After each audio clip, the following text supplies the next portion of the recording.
L'intéressé aura droit aux avantages de toute nature prévus par la réglementation en vigueur. A-t-on l'habitude de le lire ou de l'entendre dire la phrase formulée dans l'article 2 des décrets de nomination? Les avantages ici cités sont bien entendu ceux de la réglementation en vigueur, mais s'agit-il toujours de cela dans la pratique?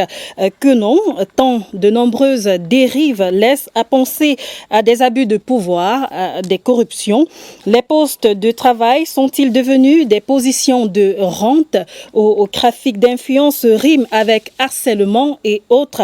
Twilight ce soir questionne l'article 2 et les avantages de services qui font tant de mal à la République. Bonsoir et bienvenue à cette édition du 30 avril 2024 sur CRTV News.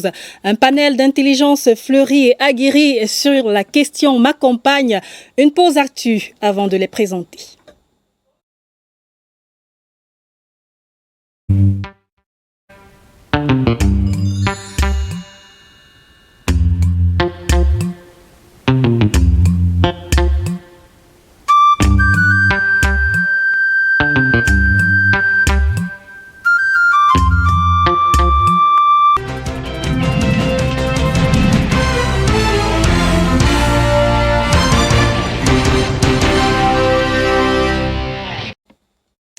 Sylvestre Jack est en ligne de Bafoussam dans la région de l'Ouest. Sylvestre, bonsoir. Merci de vous joindre au débat ce soir. Alors, dites-nous bel et bien comment va la région de l'Ouest et surtout quels sont les faits de l'actualité de ce 30 avril 2024.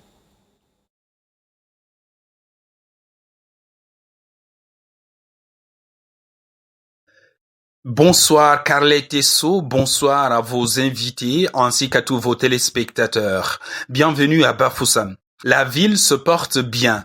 La journée a été marquée par un temps relativement plus frais. En matinée, la capitale régionale était couverte d'un épais brouillard au point où il était difficile de voir à plus de 50 mètres. Il s'est dissipé progressivement à mesure qu'on avançait dans la journée, mais sans jamais vraiment laisser briller le soleil.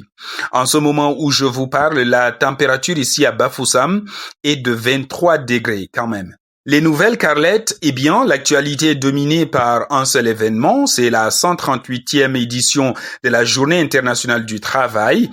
La journée était consacrée aux préparatifs. J'imagine que nous en parlerons en profondeur dans la suite. Bien effectivement, Sylvestre Jack. Alors parlons donc des préparatifs de cette 138e édition de la Journée internationale du travail. Dites-nous, est-ce que les préparatifs sont bouclés là-bas dans la région de l'Ouest?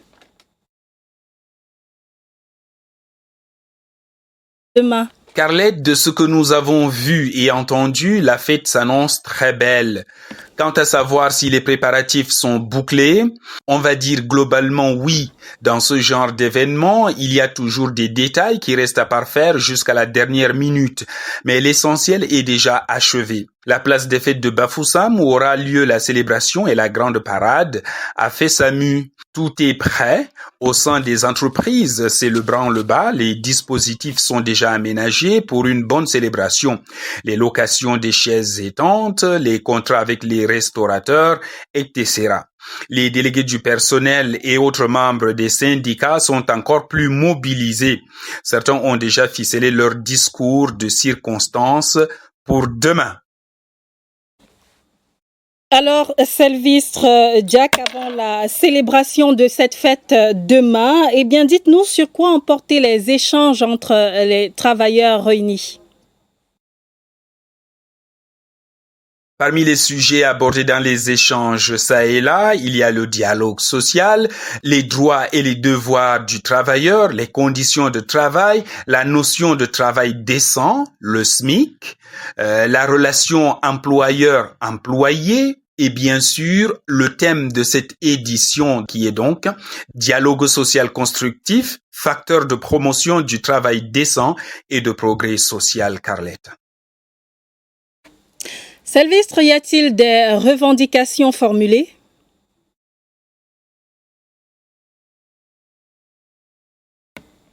Bien sûr, Carlette, il y a plusieurs revendications. Parmi celles qui reviennent le plus souvent, on peut citer l'amélioration des conditions de travail, la revalorisation salariale, l'assurance. Vous savez, ici, beaucoup d'employés ne bénéficient pas d'une prise en charge en cas de maladie ou même d'un accident, faute d'avoir une couverture d'assurance. Le paiement régulier des salaires. Il est courant ici de voir des employés qui cumulent 3 à 6 mois d'arriérés de salaire sans que cela n'émeuve l'employeur. Bien au contraire, ce dernier leur brandit la menace du licenciement dans le cas où les employés seraient tentés de revendiquer. Vous vous imaginez. Il y a la sécurité sociale. Beaucoup d'employeurs ont du mal à faire enregistrer leurs employés à la CNPS, la Caisse nationale de prévoyance sociale. La gestion rationnelle des ressources humaines et du temps de travail. Il s'agit là d'une gestion juste et équitable des employés. Quelques délégués du personnel me confiaient qu'il y a des patrons qui surchargent, voire même surexploitent certains de leurs employés pendant que d'autres font le strict minimum, voire même moins. Et bien sûr, la liste des revendications n'est pas exhaustive, Carlette. Alors, Sylvestre, concernant la question du débat de Twilight de ce soir, notamment l'article 2 ou les avantages de service, jusqu'où en profiter, eh bien, dites-nous quelles sont vos observations à Bafoussam. Y a-t-il quelques dérives constatées? Des dérives liées aux avantages, il en existe, Carlette. Certes subtiles souvent, mais elles existent quand même. Bien qu'il est difficile de déterminer clairement la limite qui existe entre ces avantages et ce qui peut être considéré comme un abus. Alors, parmi les dérives qu'on peut noter, il y a la mauvaise utilisation des ressources mises à disposition. On utilise ces ressources pour son intérêt personnel, alors, ce qui ne devrait pas être le cas. Par exemple, l'utilisation des véhicules de service pour des travaux champêtres. Il y a la surexploitation de ces avantages. Il y a par exemple l'histoire de ce membre du personnel d'un hôpital de la place, sachant que le centre donnait des avantages au personnel, notamment pour ce qui est du soin des membres de la famille, mais des membres proches. Lui, il en abusait en allant carrément prendre des gens au quartier pour venir les présenter comme des gens de sa famille, alors que ce n'était pas le cas. On peut aussi mentionner le refus de travailler. Il y a certains, notamment des chefs de service, qui refusent de travailler sous prétexte qu'ils sont des chefs, alors même que le règlement leur impose d'avoir un quota d'heures de travail. Et dites-nous quels sont les justificatifs donnés pour notamment approuver, ou alors quels sont les prétextes utilisés pour justifier ces écarts de comportement?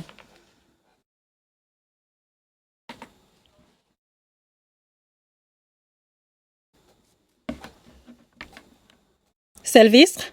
Carlette, pour moi, trouver des prétextes pour ces dérives est une autre forme de dérive, permettez-moi la redondance, parce que justement, elles n'ont pas lieu d'exister. Si c'est avéré que c'est un abus, aucun prétexte ne saurait être valable, Carlette.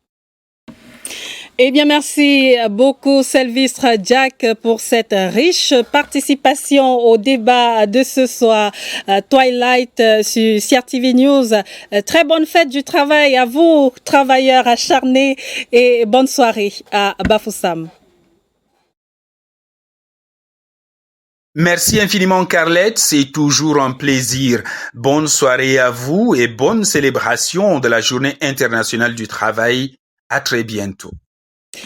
À très bientôt. À présent, le débat et puis ce panel aguerri sur la question de l'article 2 aux avantages de service, jusqu'où en profiter. Sur la table du débat, Maître Firmin Chetou Kameni, avocat. Bonsoir et bienvenue. Bonsoir Carlette, bonsoir aux nombreux téléspectateurs et merci de m'avoir invité. Benjamin Fouda Efa, chargé d'études assistant à la CONAC, la Commission nationale anticorruption, est sur ce plateau. Bonsoir et bienvenue. Bonsoir Carlette, bonjour à tous les téléspectateurs de CRTV News. Merci de m'avoir invité. Autre panéliste sur ce plateau, Thierry Ngomo, chercheur en sciences de gestion, spécialiste en gouvernance. Bonsoir et bienvenue. Bonsoir Carlette et bonsoir à tous les téléspectateurs de XIA TV News. C'est un honneur d'être ici ce soir et j'espère que tout va bien se passer. En tout cas, merci d'avoir accepté notre invitation. Last but not the least, comme j'ai l'habitude de le dire, Jean-Patient Tchala, journaliste notamment à Royal FM. Bonsoir et bienvenue. Bonsoir Carlette et bonsoir à tout le monde. Merci. Alors, place au débat à présent, on le disait, et vous avez tous écouté, vous quatre, Sylvestre Jack avec ses nouvelles de Bafoussam. 1er mai, article 2 ou avantage de service, jusqu'où en profiter? Je commence par vous, Jean-Patient Tchala. Quels sont vos constats? Non, je voudrais d'abord souscrire à tout ce qu'a dit Sylvestre tout à l'heure. Je l'ai trouvé très intéressant par rapport aux faits qu'il a essayé de relever, qui sont parfois un peu sauvages dans la compréhension des attitudes et des comportements de ceux qui sont en charge de ce que vous avez baptisé vous-même l'article 2 avec tous ces éléments qui l'entourent. Mais il faut dire que le problème vient de quoi? C'est la perception que les gens ont de ce qu'on appelle l'article 2, qui a été carrément tourné en dérision au sein du public de façon globale, même au quartier, d'aucuns disent aux autres, où est l'article 2? Qu'on peut dire que le service que je t'ai rendu s'accompagne de quoi, par exemple?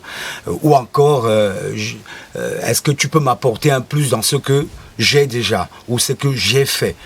Mais en réalité, si on s'en tient au texte lui-même de façon rigoriste, venant soit des décisions, soit des décrets qui nomment les individus, on va remarquer que l'article 2 s'adosse sur une batterie de textes qui accompagnent le poste pour lequel la personne a été J'ai l'impression que vous faites directement la passe à Maître Firmanche Doukameni, un spécialiste. Exactement. Alors, Maître?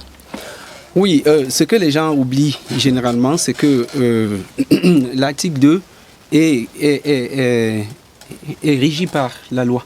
Oui. Ça veut dire quoi? Ça veut dire qu'il y a un certain nombre de dérives. On ne doit pas atteindre un certain nombre de dérives. Mais comme le disait Jean-Patient tout à l'heure, nous constatons avec beaucoup de désarroi que les gens font n'importe quoi parce que sous le fallacieux prétexte de l'article 2. En principe, l'article 2 est encadré par la loi. Ça, on ne devrait pas...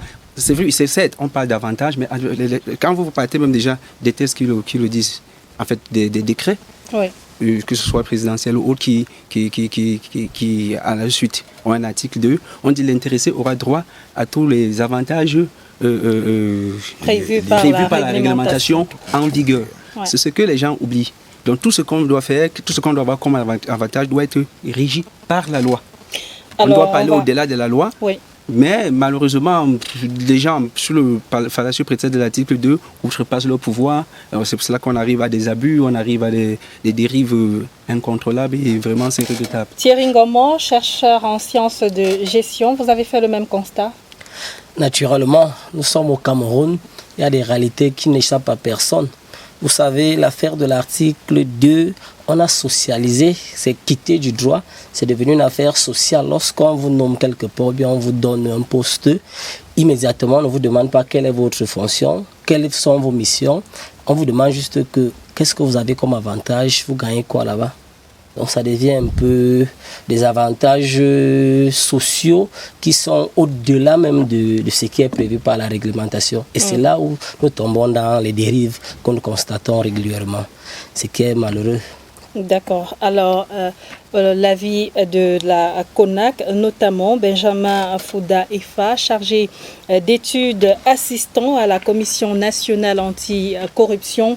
Vous avez certainement recensé des cas de corruption liés notamment à ces utilisations abusives de cet article 2. Bien entendu. Vous savez que au Cameroun, lorsque vous êtes nommé, le premier réflexe est d'organiser une fête. On organise une fête, c'est-à-dire la famille arrive et puis on se dit, bon, nous aussi on a déjà. C'est un peu ce qu'un auteur, Jean-François Bayard, avait appelé la politique du ventre. C'est-à-dire qu'on est en plein dans la mendication. Chacun sait que quand il est nommé à un poste, la première des choses à laquelle il pense, c'est je vais aussi manger ma part. Et donc, c'est ce qui a fait qu'aujourd'hui, on se retrouve avec les dérives qui ont été citées par mes copanélistes et par votre correspondant.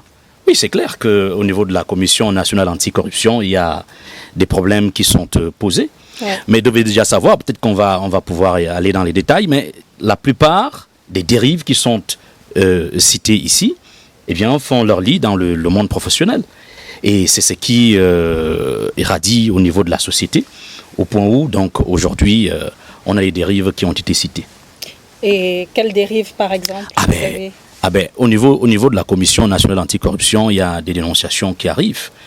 Parfois, on peut vous dire que des gens utilisent abusivement l'outil de production, c'est-à-dire les véhicules et autres. Donc ça revient à tous les coups. C'est aussi la plupart des infractions assimilées à la corruption, la concussion, le monnayage des services, le délit d'initié. Donc quelqu'un a une position et il a la possibilité d'être ordonnateur. Il choisit des gens de sa famille ou des amis avec lesquels il parvient à passer des filets des informations. Les commissions de passation des marchés n'y voient rien. Et c'est passé. Donc on peut en citer autant que on pourra au courant de cette émission. Alors, tout à l'heure, Sylvestre Jack relevait le fait que tout ceci, ces dérives-là, étaient par exemple dues, tout comme vous, Jean Patientala, à la dénonciation, à l'absence de connaissance des textes, l'incompréhension notamment. Et j'ai envie de vous demander, Thierry Ngomo, quelles sont les autres raisons qui peuvent justifier ces écarts de comportement ? Les raisons qui peuvent justifier ces écarts de comportement sont d'abord, je pourrais évoquer ici là l'aspect politique, le lourd aspect politique. Lorsque on se retrouve dans certains postes de responsabilité où nous avons été élus par des populations, parfois les élus se retrouvent en train d'aller au-delà de leurs compétences ou bien au-delà de leurs droits pour satisfaire le peuple. Parce que parfois, certaines populations ne comprennent pas que c'est pas moi qui suis chargé de faire les routes, c'est pas moi qui suis chargé de nourrir les gens, mais pour essayer de satisfaire à leurs besoins, parfois les élus vont au-delà de ce qui est prévu par la réglementation. Ils se retrouvent en train d'user de leur article 2 au-delà de ce qui est prévu. Bon, je vais un peu évoquer cet aspect-là. Mais moi, parlant vraiment de cet article 2, sans être juriste, je sais que l'article 2, au départ, c'est un renvoi à un texte. Parce que l'article 2 en lui-même n'est pas un texte. On dit confère la réglementation en vigueur. Donc, il arrive que nous entrons là généralement dans le domaine de macro de la gouvernance. C'est ça, ce sont ces actes-là qui font en sorte qu'à un moment, on juge le pays sur la base de ces corruptions et le pays perd au niveau du classement mondial par rapport à la gouvernance. Lorsqu'on regarde un pays où on fait la nomination, comme l'a dit tout à l'heure l'aîné, on arrose le poste, on monnaie pour avoir ceci, ça rend un peu, ça diminue l'image du pays. Mais malheureusement, il arrive que... Vous parlez là des effets de tout ce que ces dérives peuvent engendrer. On y reviendra. On va poursuivre notamment avec vous, Jean Patientala. Quelles sont les autres raisons en dehors de cet aspect social? Point besoin d'être un juriste pour savoir que quand on vous nomme, l'article 2 renvoie à un autre texte. Ça veut dire que si c'est le cas, qu'on ne doit nommer que des gens qui sont juristes pour connaître que l'article 2 renvoie à tel type de texte, il y a donc un problème au niveau du casting, du profil des gens qu'on recrute ou qu'on nomme au poste. Ça veut dire que soit ce sont de gros incompétents, soit ce sont des gens qui ne savent pas pourquoi ils sont là. Parce que quand on vous nomme à un poste et que vous êtes supposé avoir un certain niveau de connaissance déjà de vos missions, de vos compétences, des talents que vous avez, il est facile pour vous de comprendre. Donc, il y a un autre problème aussi qui s'adosse à cela, c'est la mentalité. J'ai parlé du comportement, c'est la mentalité globale, justement du petit Camerounais qui estime que quand il arrive quelque part, il faut à tout prix qu'il se goinfre. C'est-à-dire qu'il mange tout pour lui, les logiques d'individualisme, d'égoïsme qui existent dans nos esprits, parce que tout est dans l'esprit en réalité. C'est un problème de mentalité. Je répète, point besoin d'être un juriste ou un sachant savant. D'où viennent ces mentalités-là? Elles ne sont pas... Je crois que ça a été évoqué ici tout à l'heure par Benjamin Foudaïfa, qui disait, quand on te nomme, tu vas fêter au village. Pourquoi tu vas fêter au village? Parce que du village, tu tires une force qui t'impose une façon de te comporter. Tu dois rendre compte à la famille, tu dois aider tout le monde, et tout le monde pense que parce que tu y es, alors tu as l'obligation. Avant même d'y être, d'aucuns vous disent même déjà que quand tu seras nommé, il faudra que tu fasses telle ou telle chose. D'ailleurs, d'autres parents vont vous rappeler que je t'ai nourri quand tu étais petit, alors quand tu seras là-bas, tu devras me retourner l'appareil. Mais ces personnes ont des salaires. Oui, ils sont payés pour le travail qu'ils effectuent. Tenez, c'est intéressant de parler du salaire. Le salaire au Cameroun, est-ce qu'on peut vivre du salaire? Est-ce qu'on peut vivre du salaire? Au vu du contexte actuel de vie chère, d'inflation, peut-on vivre décemment du salaire? Voilà pourquoi les gens s'approprient des avantages. Maintenant, ils s'approprient mal parce qu'ils n'ont pas la mentalité professionnelle administrative qui va avec, à cause des raisons pour lesquelles j'ai cité tout à l'heure. Je vous reprends déjà en signalant que les salaires ne se valent pas. Et il y en a qui ont de très bons salaires, il y en a qui ont des positions... Je vous ai dit, c'est un très bon sujet, Carlette. Qui ont des positions... Attendez, pour le salaire, il y a justement des DG de grandes sociétés d'État qui ont des salaires qui oscillent entre 7 millions et 13 millions. Je ne vais pas citer ces sociétés ici. Il y a évidemment le petit Camerounais qui continue d'utiliser cet article qui languit autour du et SMIC. Même au-delà. Il y a celui qui est peut-être à 300 000 francs CFA, salaire maximum, contrairement au salaire minimum de 97 000 francs CFA. Ça dépend de la position, ça dépend du poste, ça dépend de la fonction aussi. Celui qui a 13 millions, il a les avantages. Il a des domestiques qui sont payés. Il a. Mais il réussit l'espoir d'en abuser parce que... Je vais arriver je comprends très bien pourquoi me relancer. Il va arriver à en abuser au même titre que celui qui est en bas. Même chose, à cause de la mentalité.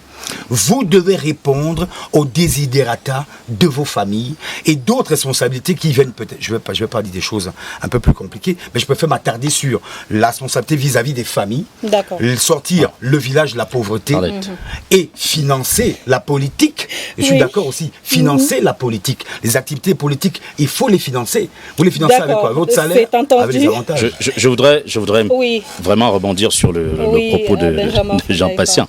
Non, il ne faut pas qu'on laisse croire sur ce plateau que l'article 2 est un problème. Non, l'article 2 n'est pas un problème. Parce que fondamentalement, d'ailleurs, pour nous qui luttons contre la corruption, on dit, pour parvenir à mettre des gens, à éviter que des gens pratiquent la corruption, il faut les mettre dans des conditions. On a donc un outil des bonnes conditions de travail. On dit donc prévention, il faut prévenir la corruption. Prévention, il faut éduquer les gens. Conditions, mettre les gens dans des conditions idoines. Incitation, quelqu'un a bien fait, il est félicité, avant d'arriver aux sanctions. Donc, c'est normal que quand quelqu'un est nommé, eh bien, il soit mis dans certaines conditions de travail. Le problème de l'article 2, c'est lorsqu'il y a des dérives, les abus.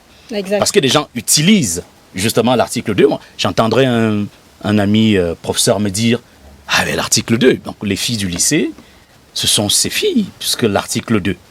Et c'est juste une image que je vous donne, pour que vous puissiez comprendre que des gens abusent de leur position pour profiter justement de ces positions et avoir ce qui n'est pas du tout destiné à leur fonction ou qui ne leur est pas destiné directement. Le problème au Cameroun, avec l'article 2, c'est quand on n'arrive pas à se satisfaire du peu qu'on a. Et là, c'est lorsque Jean Patient parle de peut-on vivre avec son salaire? Et il y a bien des gens qui s'organisent très bien avec ce qu'ils ont et qui s'arrangent de façon à ce que ce qu'ils ont soit planifié pour servir. Une manière de dire que tout le monde n'en abuse pas de cet article. Effectivement, c'est là où je rejoins un auteur camerounais, je crois, le professeur Lucien Aïssi, qui avait écrit Corruption et, je crois, Société. Alors lui, il démontre que le problème de la corruption, c'est justement une question des systèmes de valeurs en vigueur dans une société. Qui a dit aux gens que c'est un bon costume, très cher, qui fait de vous quelqu'un. Qui vous a dit que lorsque vous avez une grosse voiture, c'est là où vous êtes vu, c'est là où vous êtes intéressant. Qui vous a dit qu'il faut boire le chivas, le champagne. C'est parce qu'on n'arrive pas à se satisfaire du peu qu'on a. Il y a un ministre qui était dans ce pays, et Sylvain Migné Lazare, il est parti, je crois, il est reparti hors du Cameroun. Il disait souvent, pourquoi on ne peut pas s'habituer à reprendre le beignet de manioc ou le beignet de maïs à la place du pain? Les habitudes de consommation sont passées au pain, et on a l'impression que c'est lorsqu'on mange le pain qu'on est bien nourri. Donc il faut être capable de se satisfaire du peu qu'on a. Quand on est un peu croyant, Dieu donne à chacun ce qu'il veut, ce qu'il voudrait donner. Il faudrait qu'on s'en contente. Alors, maître, ce fameux article 2 contenu dans les décrets, à qui est-ce qu'il s'adresse plus précisément? Oui, disons que ces articles 2 s'adressent généralement aux bénéficiaires de ce décret, ceux qu'on a nommés. Oui. Et c'est principalement à eux qu'ils s'adressent. Mais je voulais d'abord revenir sur un point pour dire que ici, il faut poser une question qui, à mon sens, est très pertinente, qui est la suivante. Quelle est la limite à ces avantages? On en viendra. Oui, je dis pour essayer de comprendre déjà.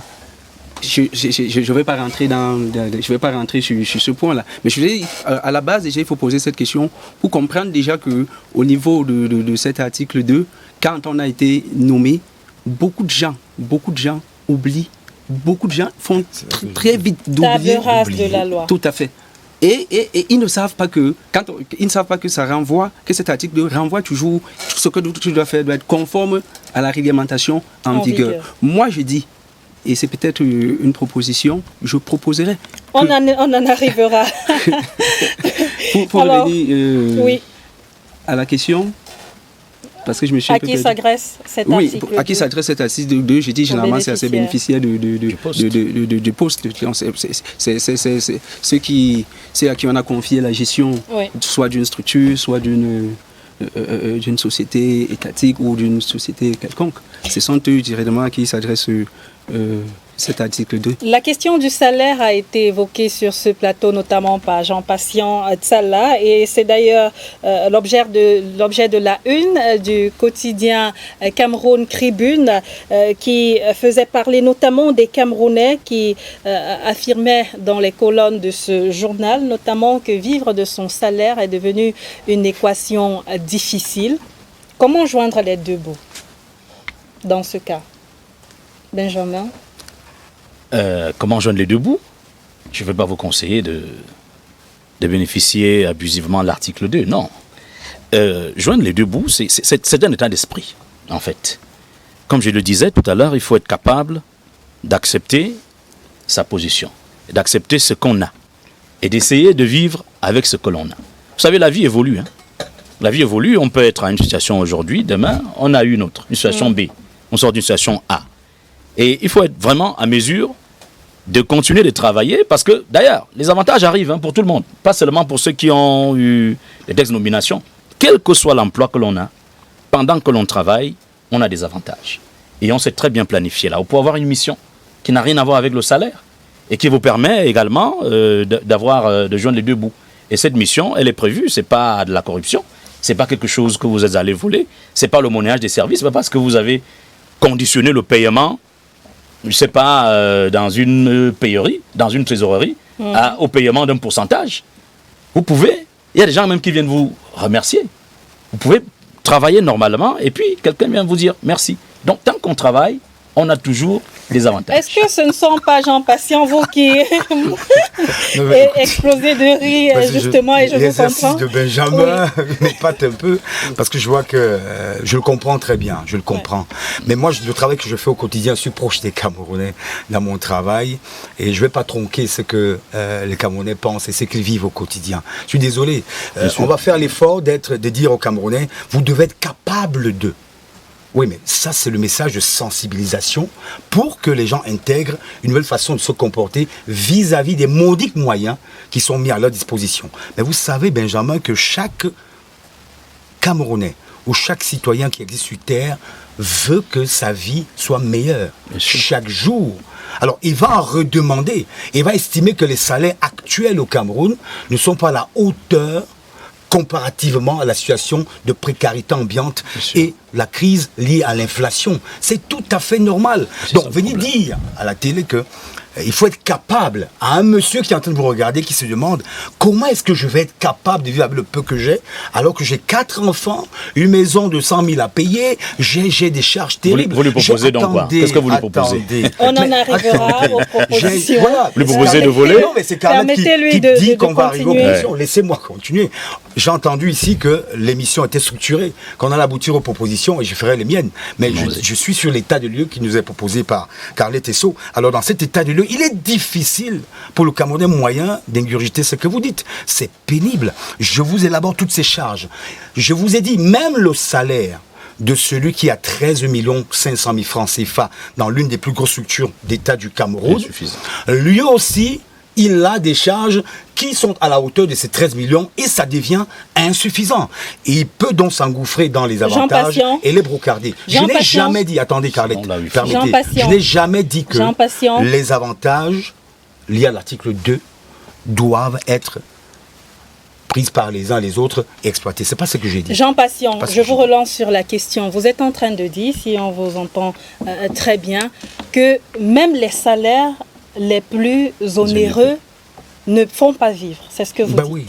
Interrogez les Camerounais. Et là, vous allez voir. À qui la faute? Écoutez, qui attribue les salaires? Qui organise le dialogue social au Cameroun? Finalement, on ne pourra payer personne dans ce cas. Non, je vous dis qui attribue. Dans un pays je répète donc le problème, c'est donc pas le salaire. J'ai pas dit. Vous allez me rejoindre. Je n'ai jamais dit que le problème c'était le salaire. Vous voyez, j'ai jamais dit que le problème c'était le salaire. Vous m'avez posé la question sur quelles sont les autres raisons qui pourraient motiver le fait que les gens en abusent de l'article 2. Je me suis appuyé sur le salaire, d'aucuns prennent pour raison le salaire en estimant que non, je dois gérer toute une famille. C'est pour ça qu'ils partent encore bouffer au niveau, permettez le terme, au niveau des avantages. C'est ça que j'expliquais. Mon débat n'est pas sur le salaire. C'est pour vous dire que même si on améliore le salaire à 13 millions, à 15 millions, ils iront toujours parce qu'il y a également un souci de mentalité qui vient de la gestion de nos communautés. Je l'ai dit. C'est pour ça que j'étais surpris un peu par la réaction. C'est un problème systémique selon vous. Et Thierry Ngomon, vous placez un mot, vous êtes d'avis, on ne peut pas vivre de son salaire définitivement. Comment est-ce que les autres pays à l'extérieur, comment est-ce qu'ils font? Et en plus, Benjamin Fouda Ifa relevait le fait que tout le monde n'en abuse pas abusivement de cet article 2.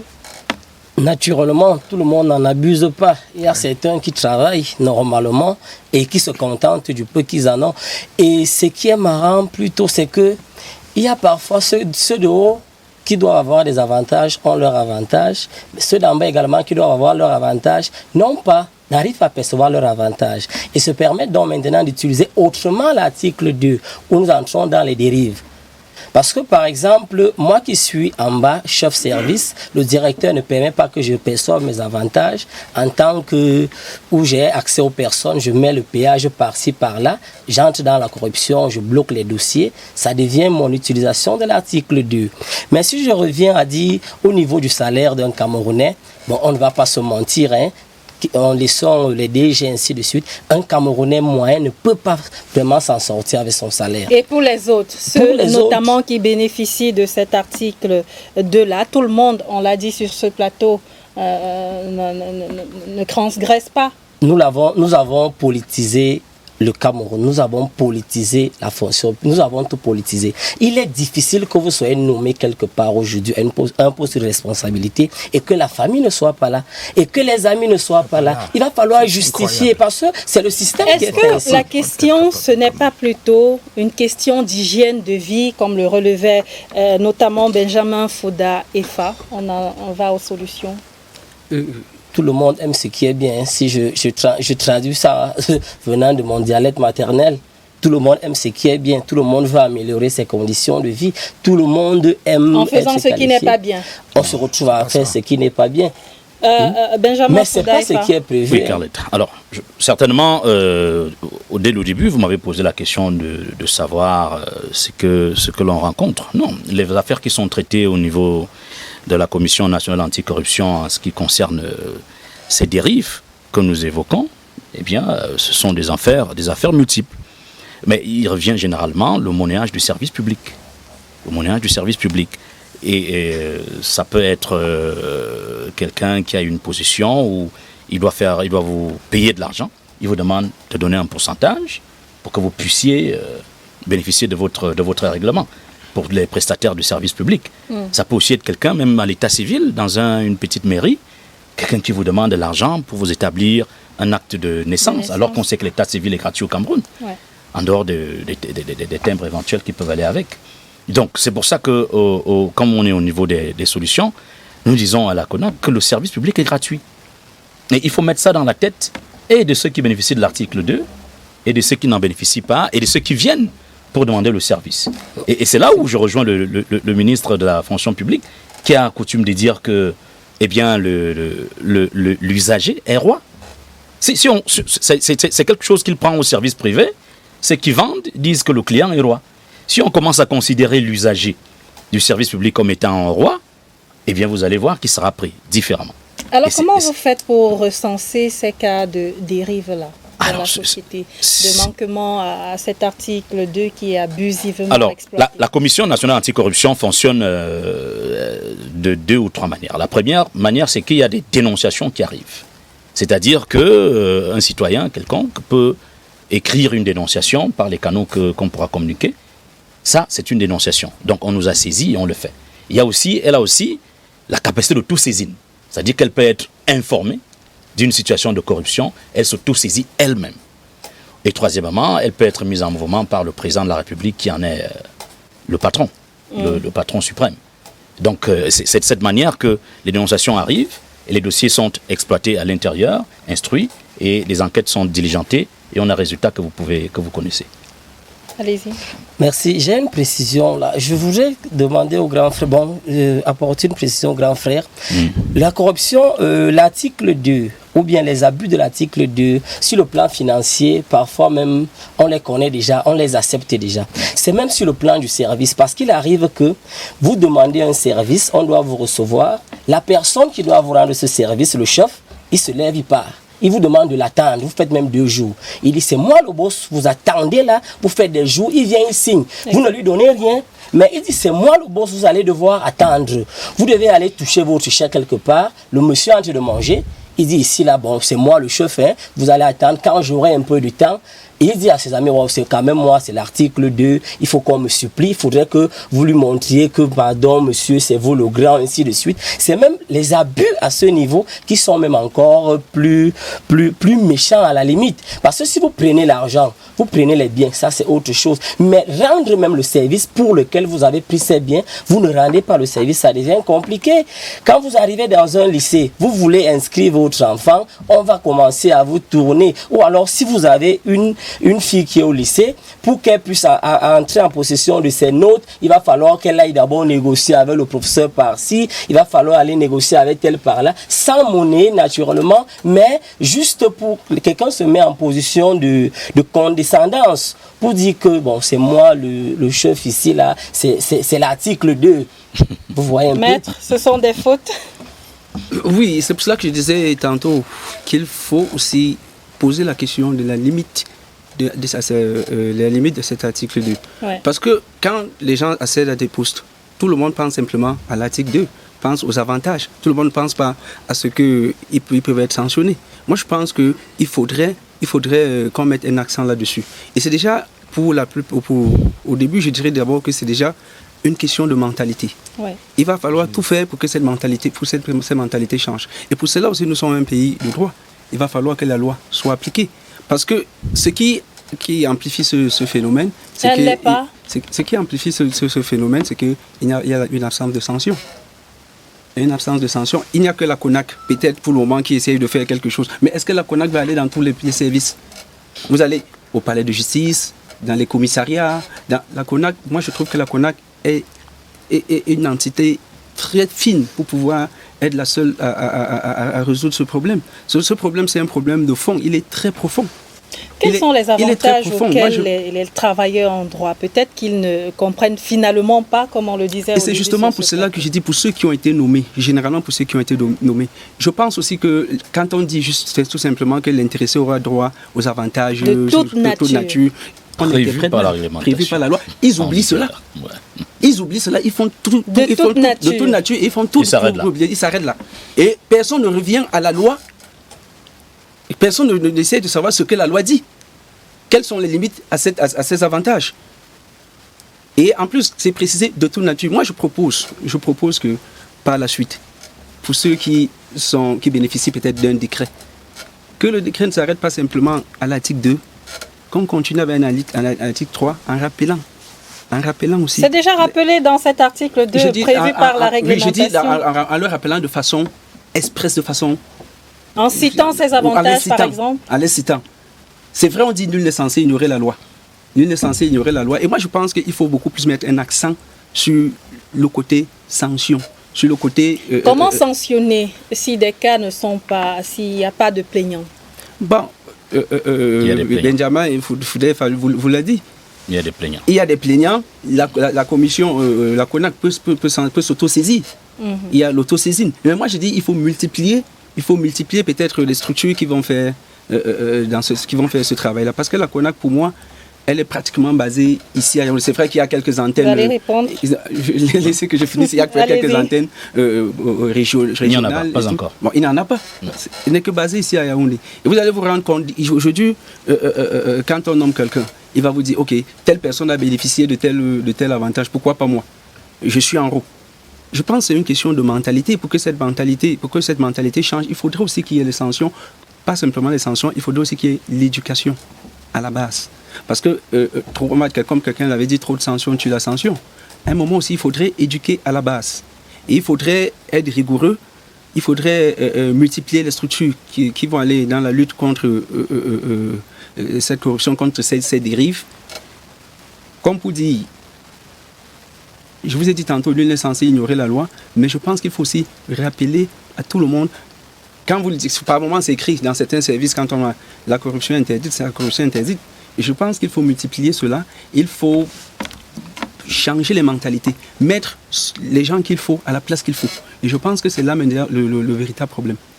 Parce qu'il y a certains gens, je vais vous prendre un exemple très simple. Excusez-moi si je reviens surtout du côté du droit ou bien de la justice. Vous allez voir quelqu'un, un magistrat, il a passé l'ENAM. On connaît comment ils font pour passer ces concours. Il va te dire que dès que j'arrive, il faut que je récupère mon argent. Comment ils font? C'est vous qui le dites. Hein? Oui, moi je le dis parce que je prends sur moi, je le dis parce que je suis du milieu. Un magistrat va te dire, il va se placer là, il va dire au client qui passe, pourquoi tu vas avoir un avocat? L'avocat ne rend pas la décision. Tu viens me voir, moi je vais te rendre la décision. Lui va venir, va parler. Mais c'est moi qui rends la décision. C'est une question de moralité déjà. C'est une question, il faudrait que chacun fasse son travail comme ça se doit.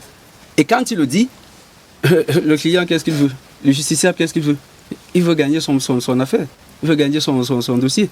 Ce qu'il fait, immédiatement, il abandonne l'avocat, il va lui filer quelques billets d'avion, quelques billets d'argent, et c'est fait.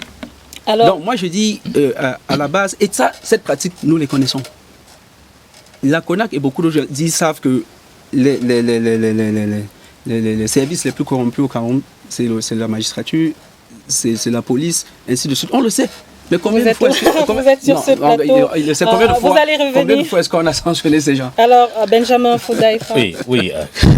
Maître, je suis d'accord avec vous sur le fait que la CONAC, à elle seule, ne peut pas changer les comportements des Camerounais. C'est quand même une question de comportement. Et donc, ça veut dire que ça vient des mentalités. Donc, pour parvenir à changer les gens, nous devons tous être ensemble. Pour ne pas vous couper, il y a quelqu'un qui a dit que si vous voulez que toutes ces mentalités changent au Cameroun, on tue tout le monde, les enfants de moins de 5 ans. Voilà. Donc le président de la CONAC a l'habitude de dire que la lutte contre la corruption n'est pas l'affaire de la CONAC. C'est l'affaire de tous les citoyens. Chacun à son niveau peut décider de refuser de voir la corruption et de rester silencieux. Mais le travail de la CONAC a un impact. Bien sûr, on va certainement y arriver. Je voulais surtout que, comme Maître a parlé de la sanction en voulant dire que non, il faut plus de sanctions. Non, nous on pense vraiment différemment au niveau de la CONAC. C'est pour ça qu'on a un outil à 5 axes. L'axe sanction n'est qu'un axe sur 5. Ça veut dire qu'il y a 5 choses qu'il faut faire à la fois. Ça parle aussi d'éduquer les masses. Il y a 5 choses qu'il faut faire à la fois pour permettre à la corruption de diminuer. Pour permettre aux gens de ne pas abuser de l'article 2. Il y a 5 choses. Il faut prévenir, il faut éduquer. Il faut mettre des gens dans des conditions idoines. Il faut des mesures d'incitation. Et à la fin, il faut des sanctions. Et donc, il faut cet ensemble de mesures pour que des choses changent véritablement. D'ailleurs, vous savez, tout ce qu'il y a eu comme communication dissuasive autour de l'opération Épervier, les différents éperviers 1, 2, 3, vous voyez que le résultat n'est pas exactement celui escompté. On continue quand même de prendre des gens pour les mêmes motifs. Ça veut dire que la sanction n'est pas forcément l'unique solution. C'est pour ça que moi je prêche au niveau des mentalités, au niveau du changement des comportements. C'est pour ça que j'estime qu'il faut que les gens sortent des systèmes de valeurs qui sont en vigueur dans une société. Il ne faut pas croire que pour être normalement vu, il faut le plus beau costume, la plus grosse voiture, et boire le champagne, le chivas. On peut se contenter du peu qu'on a et évoluer. Et ça ne veut pas dire que je suis contre la vision de Jean Patient sur la question des salaires. Il faudrait pas que, en partant d'ici, Jean Patient et d'autres adeptes croient que, en vérité, croient que non, quand on a parlé de salaire, ça ne veut pas dire que nous, on n'est pas intéressés par cette question.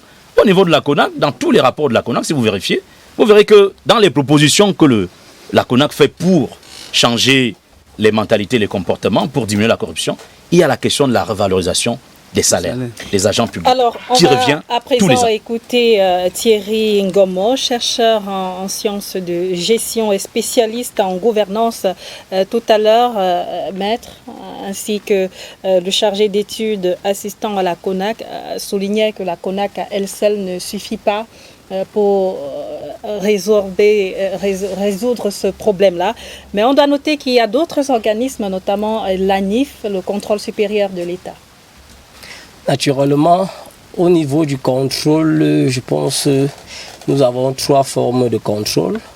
Nous avons le contrôle administratif, nous avons le contrôle judiciaire et le contrôle parlementaire. Bon, parlementaire, il est assez macro, comme nous on le dit souvent. C'est le contrôle administratif qu'on voit le plus, parce que le contrôle juridique également par la Chambre des comptes de la Cour suprême, on ne voit pas l'impact. Le souci avec le contrôle, c'est que on ne voit pas les aboutissements de ce contrôle-là. Lorsqu'on a dit que Thierry Ngomo a été pris en flagrant délit pour tel ou tel, qu'est-ce qu'on doit faire de Thierry Ngomo? Le rapport reste là. Le seul contrôle qu'on a vu directement, c'est une partie du contrôle administratif rattaché à la présidence de la République, qui est le contrôle supérieur de l'État. Lorsqu'on vous dit que le consup vient chez vous, vous voyez les gens trembler. Mais si on vous dit là que la CONAC vient, nous, ça ne nous intéresse pas. Parce qu'on sait que la CONAC n'a pas des moyens de sanction ou alors de répression nécessaires. Donc c'est un peu ça qui galvanise encore les gens, qui encouragent. Et si vous permettez, je vais aussi ajouter qu'il se pose déjà, on a parlé des mentalités tout à l'heure, un problème de repère. Lorsqu'on regarde la société, il est difficile pour moi, jeune chercheur en gestion et aspirant à des fonctions dans le pays, de voir ceux qui sont à des postes de responsabilité commettre certains délits, être convoqués en justice et rentrer encore faire le même travail. D'autres sont convoqués demain. Là, on se dit, bon, tout le monde donc peut être convoqué et rentrer à la maison. Ça devient donc un problème de repère. Le haut n'est pas bon, pour nous le bas. Donc on ne sait plus sur qui se baser, on ne voit plus vraiment des exemples qui sortent du lot. Et c'est un problème pour la jeunesse et pour l'avenir du pays. Vous voyez d'abord qu'il est difficile qu'on se dise que quelqu'un va faire le métier qu'il veut. C'est déjà d'abord difficile, on ne rêve pas. On ne rêve plus facilement au Cameroun. Donc c'est l'ensemble de ces éléments-là fortifie encore plus la situation de corruption et la recherche des avantages. Parce que je préfère aller payer 10 millions pour entrer à l'ENAM que d'aller entrer à l'école normale, même si j'aime l'enseignement, mais je préfère où je peux corrompre et je sais que demain, en 1 an ou 2 mois, je peux récupérer, parce que c'est le chemin là que la société nous montre. Non, c'est juste la traduction de ce qu'on en fait. Bon, c'est juste un exemple parmi tant d'autres. C'est comme si je vais aussi dire, je vais aller négocier pour entrer à l'armée, pour être policier ou bien pour être nulle part. Bon, c'est un peu en général. Donc, on se pose, il y a ce problème de repère. Et la gouvernance, parmi les principes fondamentaux de la gouvernance, on évoque la responsabilisation. Lorsque vous commettez des actes, il faut les assumer, il faut être responsable de ces actes. Comment combattre ces écarts de comportement de ces éternels insatisfaits? je pense, avant de parler de comportement, qu'il faudrait donner un peu plus de moyens à la CONAC sur le plan coercitif pour que la CONAC puisse travailler mieux. Elle fait déjà beaucoup d'efforts, mais c'est largement insuffisant. Comme tous les instruments d'ailleurs qui ont été cités ici, qui doivent faire un peu plus.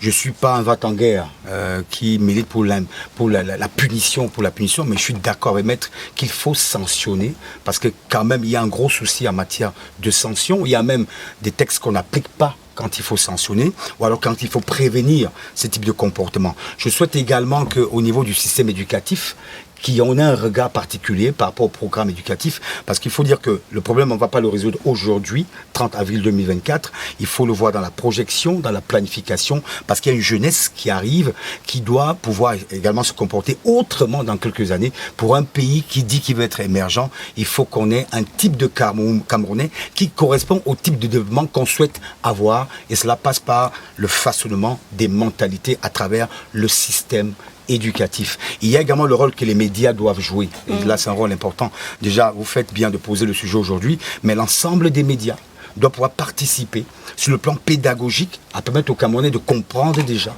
et les lois et tout ce que l'État fait sur le plan public et privé, avant maintenant d'emmener des débats à polémique qui, pour moi, détournent un peu l'opinion des vraies questions pédagogiques qui permettent à cette opinion-là de bien cerner que ce que fait le président de la République, que font les ministres, que font d'ailleurs toute la grande sphère socio-économique, socio-politique, socio-culturelle qui dirige le Cameroun. C'est très important. Donc les médias aussi ont leur part, leur rôle à jouer. Il ne faut pas que les médias attendent seulement que les organisations comme la CONAC ou autres viennent les saisir pour des communications, mais que même dans nos lignes éditoriales et autres, dans nos émissions, dans nos programmes, qu'on pense à faire des programmes plus pédagogiques que des dénonciations, du tir à l'arc, des tirs à l'arme lourde sur des plateaux où les gens se chamaillent. Ça fait aussi que même les experts et autres spécialistes qui viennent sur les plateaux, ils ont aussi une part de responsabilité dans la manière de noyer un peu la compréhension de ce que pourrait être par exemple l'article 2.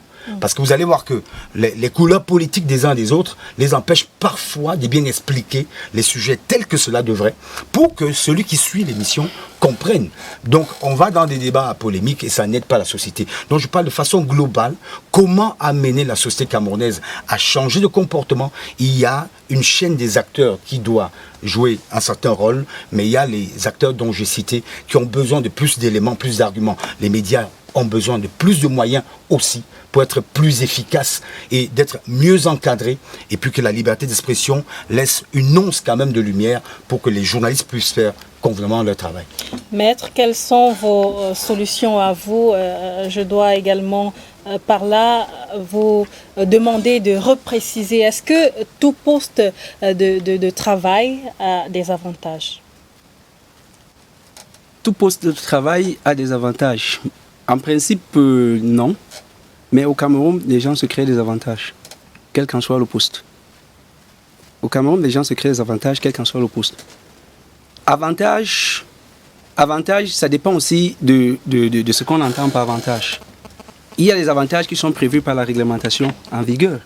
Quand on fait des choses normalement, on a droit à un salaire, on a droit à peut-être les indemnités de déplacement, ainsi de suite, tout cela. On a droit à une rémunération, on a droit à un congé maladie, on a droit à un congé, on a droit à des congés annuels, ainsi de suite. On a droit peut-être à des allocations familiales, ainsi de suite. Là, je vais répondre, pour répondre à votre dernière question, je commence par celle-là. Maintenant, par rapport aux solutions, la solution, moi je pense déjà, il faut passer de la médiocrité à l'excellence. Moi, j'aime bien ce livre qui avait été écrit par Ebenezer Djomwele. Nous, on a la matière grise. Le problème, c'est qu'on n'applique pas cela. Les pensées, on en a. Le développement n'est pas forcément construit des gratte-ciel ou bien penser qu'on va être comme Paris ou bien New York. C'est d'abord dans la tête. Et quand on ne va pas mettre en avant la chose, l'intérêt général, quand on ne va pas mettre en avant l'intérêt général, la chose publique, la préservation de la chose publique, on ne va pas arriver. C'est pour cela que je dis aussi qu'il faut partir de l'éducation. Moi, je pense que le système éducatif aujourd'hui est complètement modifié, parce que moi, à notre époque, quand on était à l'école primaire, on avait les cours de morale. On avait les cours d'éducation civique, je ne sais pas si ça existe encore. On vous disait, ne faites pas ci, ne faites pas ça, n'utilisez pas les liens publics, ne faites pas ci, ne faites pas ça. Moi, je pense qu'à la base, déjà, il faut inculquer cette mentalité-là, déjà, chez le jeune Camerounais depuis la base. Et aussi, évidemment, l'ascension doit venir. L'ascension, même si elle doit venir en dernière position. Après avoir essayé de tous ces mécanismes, si les gens continuent, parce qu'il y aura toujours des têtes dures, il y aura toujours des gens qui vont toujours les hors la loi, il va falloir maintenant sanctionner. Quand vous avez été suffisamment éduqué, quand vous avez été suffisamment informé de la chose, de la gestion de l'affaire, de la chose publique, il faut maintenant passer par la suite à la sanction. La sanction aussi a un but d'intimider les autres, pour te dire, ok, si tu ne fais pas, tout à l'heure, Thierry, lui, il le disait, nous sommes dans une structure où maintenant, vous voyez, c'est le patron, on n'a plus de repères, on ne sait plus sur qui s'accrocher. Quelqu'un qui est censé être l'idéal de la société, vous vous rendez compte que c'est lui qui commet des actes ignobles. Mais le petit Camerounais va dire, lui il a fait, il n'a pas eu de sanction, pourquoi pas moi? Donc pour me résumer, je dirais qu'il faut déjà partir, et j'allais oublier, il faut poser le problème de la limite à cet article 2. Moi, je pense qu'il faut faire comprendre aux Camerounais que quand quelqu'un a été nommé un poste, il faut plutôt faire comprendre à sa famille, à ses gens qu'il est plutôt en danger. Parce qu'il aura affaire à la chose publique et qu'il se met en danger parce que s'il gère cette chose mal, il risque de se retrouver en prison ou bien derrière les barreaux. Donc, moi, je pense que c'est une question de mentalité, il faut éduquer, c'est un tout.